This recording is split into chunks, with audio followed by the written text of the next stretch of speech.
আজি আমি অসমীয়া পৰিষদ কামৰূপ জিলা সমিতিৰ পৰা যোৱাকালি যি অসমীয়াৰ জাতীয় অস্তিত্ব ৰক্ষাৰ সংগ্ৰামত যিজন ডেকা দীপাঞ্জল দাস আমাৰ পৰা হেৰুৱাই গ'ল, তেখেতক আমি জাতীয় শ্বহীদ ঘোষণা কৰিছোঁ আৰু তেখেতৰ পৰিয়ালবৰ্গলৈ আমি সমবেদনা জ্ঞাপন কৰিছোঁ। লগতে আমি আমাৰ এই অসমীয়া জাতীয় অস্তিত্বৰ সংগ্ৰামখন অনাগত দিনত আমি আগবঢ়াই লৈ যাম, কাৰণ আমি অসমীয়া হৈ বাচি থাকিব লাগিব, অসমীয়া কলা সংস্কৃতি জীয়াই ৰাখিব লাগিব।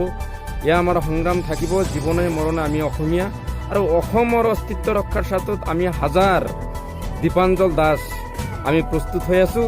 সেইকাৰণে আমি অসম চৰকাৰক তথা ভাৰত চৰকাৰক আমি জনাই দিবলৈ বাধ্য হৈছোঁ যে আপোনালোকে আমাৰ তেজ কাঢ়ি লৈ আমাৰ অসমীয়া জাতীয় অস্তিত্ব ৰক্ষা ধ্বংস কৰিব নোৱাৰে। আমাৰ সংগ্ৰাম, আমাৰ তেজ, আমাৰ জাতীয় অস্তিত্ব ৰক্ষাৰ যি পণ আমি কেতিয়াও পিছুৱাই নাহোঁ।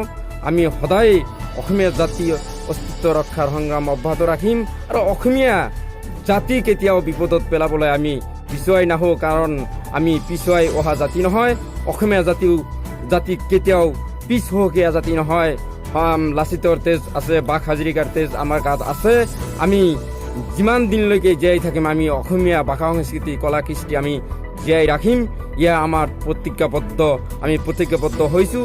আৰু এই দীপাঞ্জল দাস তেখেতক আমি বীৰ শ্বহীদ হিচাপে, জাতীয় শ্বহীদ হিচাপে আজিৰে আমি ঘোষণা কৰিছোঁ।